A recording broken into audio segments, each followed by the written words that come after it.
tip untuk yang bisa buat kita itu dengan langgeng sampai sekarang ini kan banyak ujian sebenarnya, apalagi di masa-masa pandemi itu. Iya, sangat itu. Luar biasa. Luar biasa itu ya. Luar biasa. Gimana saudara untuk menyikapi itu? Kalau saya pribadi ya, karena memang pandemi dan tidak pandemi itu sama lah bagi saya gitu. Sama ya. Karena memang dari dulu itu pertama kali nikah memang bukan dari nol lagi, min saya. Oh, dari min. Dari min saya, Pak. Dari min. Makanya saya bilang kalau mau curhat kepada nasihat itu saya malu, betul malu. Betul malu. Kalau orang itu dari non, sampean itu dari min. Dari min bahkan Pak. Dari min. Gimana itu bisa dari min itu gini? Nah, itulah berarti punya tanggungan sebelum menikah. Iya, memang seperti itu. Memang kenyataannya seperti itu. Makanya saya bersyukur sekali ketemu sama istri saya itu, Pak. Iya. Alhamdulillah. Berkat support istri saya dan pokoknya semua segala macam itu istri saya lah. Saya kalau nggak ada istri ya mungkin nggak seperti ini sekarang. Mungkin gitu. kalau istrinya bukan itu mungkin ya, kurang tepatnya. Kalau bahasanya orang-orang sekarang kan kalau di sinetron itu kan kayak Raffi Ahmad Nagita gitu kan. Kalau iya, bukan betul, Nagita Slavina mungkin Raffi Ahmad sudah cerai mulai dulu. Iya kan? Ya, mudah-mudahan langgeng tapi lah. Amin. Gitu. Nah, untuk saudara Herman gimana untuk menyikapi langgeng lah tipnya? Mempertahankan hubungan istilahnya seperti itu. Itu kan paling sulit ya? Iya, sulit apalagi di situasi pandemi seperti ini ya. Iya. Soalnya beritanya itu sangat luar biasa, hal-hal seperti itu terjadi sekarang. Soalnya sekarang kan banyak Bung orang yang cerai Bung dalam kondisi Iya, pandemi, tapi ya. kita nggak tahu masalahnya apa, entah masalah COVID atau memang bukan jodohnya, kan seperti itu kita kan nggak tahu. Ya kalau saya itu kan soal hubungan rumah tangga itu kan harus saling mengisi Pak. Ya istilahnya saling mengisi, istilahnya tidak ada itu dalam rumah tangga mencari saya yang paling benar, enggak, jangan, salah itu. Meskipun Bapak ini sebagai Iya, pemimpin lah walaupun kasarnya pemimpin kan, iya, seorang kadang-kadang laki-laki, kan. teman-teman itu ya, ini yang saya tahu ya. Ya, saya laki, saya suaminya, jadi istri harus kata saya, enggak juga Pak. Kalau emang saya salah, ngapain harus kata saya, kan begitu. Kalau emang istri saya yang benar, ya saya harus ikut apa kata istri, kan seperti itu. Pada intinya harus balance, istilahnya harus balance. Ketika kita sudah pikiran kita sudah nggak stabil, istri itu harus mensupport, istilahnya memberi arahan kepada kita, kepada suami seperti itu.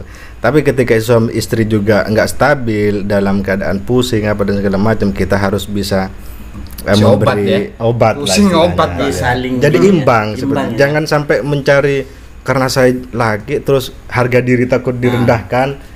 Itu salah menurut saya. Ada yang beranggapan takut istri. Takut istri, enggak juga. Gimana sih model-model orang tuh suami takut istri gimana sih?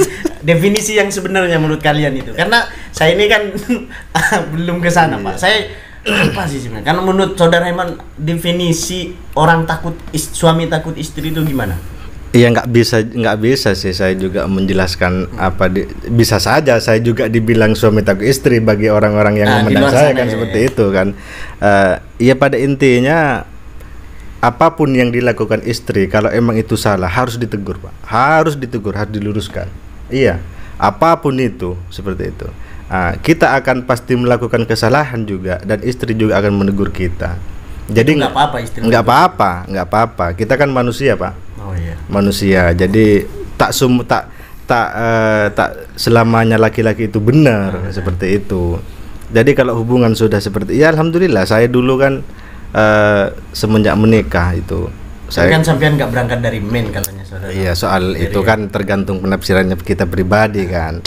Iya. Dari angka 1 atau 2? Iya, saya tahu ini saya istilahnya. Ini perjuangannya luar biasa ya. Artinya untuk biasa-biasa saja. Untuk meraih ke titik zona nyaman ini perjuangannya luar biasa seperti itu. Kalau soal berangkat dari men, ya menurut saya juga nggak paham itu. Tapi saya banyak gini Bung, saudara Herman. Ini kan ada nih teman saya ini kan, dia sudah punya apa segalanya pekerjaan atau gini, tapi dia masih takut dengan penghasilan yang segini, gimana nanti kalau sudah berumah tangga. Itu ada temen yang masih ketakutan seperti itu. Sebenarnya begini, persyaratan menikah itu kan bukan harta Pak. Bukan harta ya? Bukan. ada nggak persyaratan nikah? Kamu harus punya saham, kamu harus sukses? Nggak ada itu. Dan biaya pernikahan itu juga nggak mahal, Pak. Murah. Iya, apalagi biaya kehidupan sehari-hari nggak ada. Beras aja 12.000, Pak. Iya kan, kita beli rokok segini udah berani, udah bisa kan. Jadi intinya kita tidak menikah itu alasan karena tidak punya uang. Itu sebenarnya alasan, bisa juga dijadikan alasan, tapi itu nomor sekian. Seperti itu, apalagi berlanjut usia masih nunggu sukses kapan, Mbak? Betul. Iya, karena kesuksesan itu bisa terjadi ketika kita sudah berkeluarga. Iya, banyak teman-teman itu yang bahkan ya ada yang baru berhenti mondok, mereka langsung hakul yakin menikah. Tapi ketika menikah, alhamdulillah Tuhan kasih makan, Pak. Nggak ada orang mati kelaparan itu, apalagi suami istri. Jadi intinya jangan sampai nggak menikah hanya karena tidak kaya. Ini kan seperti itu.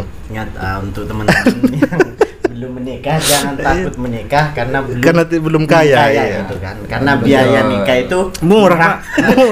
Iya. Tapi jangan sampai saya mau menikah, saya punya ini ternyata enggak gitu kan. Kita harus jujur lah. Lebih baik jujur daripada bilang punya ini, punya itu, ternyata ketika menikah hancur gara-gara ketidakjujurannya itu. Tapi sekarang banyak juga, mohon maaf ini kan, karena nggak dilihat, banyak orang yang masih milih, oh ini belum kaya, ini pekerjaannya belum mapan. Apa atau emang ada yang seperti itu, wanita yang model seperti itu? Iya, ada sih, ada. Terutama mertua lah mungkin kan. Ada banyak. Kan karena pengen anaknya gitu kan, hidupnya makmur gitu kan. Kan melihat calon mantunya harus punya toko dulu gitu. Itu memang harus gitu, ada. Iya, mertua itu. Cewek itu ini, Pak, 1.001 lah kalau yang mau sama orang yang pas-pasan, apalagi bawah gitu 1.001 lah. Ya, kalau yang seperti itu, kecuali memang mereka udah komitmen, saling yakin, jalan. Berarti nggak salah kalau ada orang tua perempuan punya anak, harus anaknya itu menantunya punya toko dulu atau punya bisnis, itu nggak salah. Nggak salah itu. Itu kekhawatiran orang tua kepada anak itu nggak salah. Siapa sih yang mau anaknya mendung melarat ya? Nggak ada itu. Iya, nggak ada. Kita berpikir positif aja ya. Banyak kita berpikir orang kalau mertuanya itu matre katanya. Masa saya mau nikahin anaknya harus punya usaha. Iya, kita harus berpikir positif. Itu jadikan motivasi, Pak. Berarti orang tua itu ingin melihat anaknya hidup sejahtera. Kan seperti itu. Jadi kita harus jadikan tantangan. Kita jangan nyerah. Kita harus berjuang gitu loh. Sampai memang benar-benar dinikahi, sampai benar-benar apa istilahnya dapat anak itu, seperti itu. Harus jadikan motivasi sebenarnya. Jangan minder lah istilahnya. Kalau memang ketemu sama mertua seperti itu, jangan mundur, Pak. Lawan terus. Iya, buktikan kalau itu bukan mundur, Pak. Apa? Ya, dipaksakan. Iya. Terkadang kan kita itu nggak mundur, bener. Kita nggak mundur, minder. Ya. Yang lebih pasnya itu minder sebenarnya. Itu malah menunjukkan bahwa Anda itu bukan orang yang bekerja keras. Saya berpikir seperti itu. Kalau ada mertua, jadikan motivasi saja. Jangan sampai kita bilang, mertua saya matre. Janganlah. Saya itu ketemu sama istri saya emang udah lama. Udah 2012 saya udah ketemu. Tapi memang saya waktu itu ya saya bilang belum ada apa-apa, status itu nggak ada, cuma sahabat ya kan, teman lah ya, teman. Artinya kalau saya bilang kalau jodoh nggak bakal kemana. Akhirnya tahun 2016 itu ketemu akhirnya merancang, dia udah ini segala macem. Saya kebetulan itu saya udah bilang saya udah min gitu loh. Tahu ngerti min sih? Ngerti min itu tanggungan saya banyak gitu kan, dan itu wajib per bulan harus keluar segitu kan, harus wajib. Dan istri saya ngotot. Mohon maaf dulu. Berarti saudara Mas Tum sudah ngasih tahu sebelumnya? Sudah, Pak. Sudah. Saya artinya karena saya nggak bisa kan. Artinya kalau sudah jadi, nanti saya bukan nggak bisa nafkahi ya. Artinya saya punya penghasilan segini, saya keluarkan untuk itu, sedangkan istri saya nggak dikasih. Itu menurut saya berat, beban saya itu berat. Makanya waktu itu diajak nikah tahun 2017, betul, tahun 2017 dengan kondisi yang apa sih itu, memang betul-betul waktu itu dunia sempit kali itu. Apa yang buat saudara Satum itu yakin? Yang pertama, nenek saya ngatain begini, berkata gini kayak gini, haram kamu hukumnya kalau sampai berpikir nggak bisa kasih makan istrimu. Itu yang pertama. Akhirnya saya mikir, waduh, nenek saya udah ngomong begitu ya kan. Yang kedua itu yang buat saya yakin, saya bujang itu melarat, Pak. Bujang melarat dan nggak pernah, artinya nggak pernah ngasih orang tua itu nggak pernah kebahagiaan lah ya. Kebahagiaan itu nggak pernah saya bahkan pikir. ngasih beban terus Terus malah padahal udah kerja tahun-tahun nggak dapet apa kan gitu. Beban malahan yang dikasih ya. Saya mikir gini, kalau saya nikah bisa jadi saya punya anak, punya cucu, orang tua saya senyum bahagia gitu lihat cucu, meskipun nggak ngelihat saya bahagia, artinya saya ngasih rezeki cucu itu loh udah dia bahagia. Nah itu jadi motivasi saya. Ya udahlah nikah aja lah gitu kan. Nikah aja, akhirnya maklum akhirnya ninggalin Sabri. Ninggalin. Waktu itu kan saya mohon maaf ya kan, kalian nggak hadir waktu itu kan. Nggak hadir karena saya sengaja, karena saya malu. Malu waktu itu buat ngundang teman-teman, saya malu. Akhirnya saya pas pertama kali diajak nikah shock kan. Gimana sih ini, bener nggak mau sama saya kan gitu. Saya lu udah ceritain segala macam, ya yuk. Tapi istrinya menerima. Itu luar biasa. Dan itu rezeki terbaik buat saya kan gitu. Iya betul, rezeki terbaik. Saya bilang, dia malah bilang gini, ayolah kita berangkat dari nol. Saya bilang juga, ini nggak nol lagi. Saya bilang gitu kan. Sampai dia ngomong, terus gimana dong? Ya udah kalau memang kamu udah mau dari min, ya ayo. Saya bilang, alhamdulillah mau dia, ya kan? Ya maklum lah kan gitu. Artinya jodoh segala macam mau rezeki itu udah ada yang ngatur, betul-betul ada yang ngatur. Jadi buat ini jangan takut lah. Sampai saat ini saya masih bisa makan kok, istri saya masih bisa makan meskipun nasi putih. Sudah punya usaha jambu 6 ya. Ya Pak, pandemi ya mudah-mudahan kan gitu. Ya udah mulai ini nih, mulai PPKM ini dah. Mulai PPKM merada. Berarti sebelum menikah, dengan menikah itu menambah gini ya. Istilahnya yang rezeki lah bro, kan pasti ada berlipat-lipat rezeki ya. Iya. Meskipun rezeki itu nggak terlihat mungkin ya. Betul, rezekinya yang pertama, rezeki itu bukan rezeki soal ini ya. Dari materi dulu lah. saya enggak, karena ada aja jalan Pak. Saya kan pertama kali memang plak nikah itu nggak punya apa memang. Rokok pun saya nggak ngerokok Pak. Kasihan istri saya nggak makan nanti kan gitu. Tapi ya karena kepikiran ya kan. Kembali lagi dari yang pertama itu, the power of kepepet, ya kan? Kalau udah kepepet, ada aja Pak, jalan aja, yang penting dapat duit buat belanjain ini, yang penting halal, udah jalan aja. Jadi saya sempet deh, iya betul. Alhamdulillah saya waktu itu telepon saudara, ya udah kamu jaga sini aja gitu. Saya mau nelpon beliau, agak malu gitu kan, agak malu betul, malu saya mau nelpon beliau itu, penasehat itu malu. Karena udah kalau nasihatnya udah keluar, saya udah cukup bahagia gitu kan. Bersyukur ya. Bersyukur. Karena jarang-jarang dia bisa ngasih nasihat kepada kita. Betul, kita, jarang Pak, karena kesibukannya bisnisnya dia. Tapi kalau dari saya ini untuk saat ini karena kita itu kan sama-sama gini ya. Kalau dari saya pribadi itu kan, saya ini baru merasakan untuk kondisi yang sekarang. Maksudnya merasakan bener-bener ditinggal lah bahasanya kan. Ditinggal dari segi banyak lah, karena dulu saya kan hidupnya dengan Herman. Mulai pertama saya ngekos berdua itu kan sama saudara Herman ini. Saya masih, meskipun Herman nikah, masih banyak teman-teman yang nikah. Terakhir ini saya dulu ditinggal nikah lagi sama teman saya, sahabat saya. Ini merasa bener-bener saya shock gitu kan. Hampir saya itu 1 minggu nggak keluar. Itu bukan karena saya itu shock karena apa, enggak. Karena setiap malam kita selalu bersama, ngopi kemana-mana, itu yang kehilangan momen yang seperti itu. Dan alhamdulillahnya dengan malam itu saya langsung dapat ilham mungkin. Karena nggak selamanya kita itu hidup dengan bersama-sama lagi dengan teman-teman, karena kita semuanya punya masa depan yang berbeda-beda. Istilahnya punya keluarga nantinya ke depan gitu kan. Berarti poinnya itu kan kita harus segera menikah gitu kan. pada intinya. Betul, Pak. Makanya saya hadir di sini itu sebenarnya bukan untuk siapa-siapa. Betul. Buat sampean lah gitu loh. Apa sih itu pekerjaan udah ada, vlog ada, sudah apa sih iklan udah ada kan begitu. Udahlah gitu, jangan pikirin yang macem-macem, udah jalan-jalan gitu. Iya. Ntar kalau kepepet kau nyari kerja lagi kan gitu. Ya, mudah-mudahan enggak lah. Mudah-mudahan lancar terus kan. Didoakanlah dengan Amin. dari teman-teman sahabat dan di sana untuk subscriber vlog Cawes yang belum nikah mungkin disegerakan menikah gitu kan.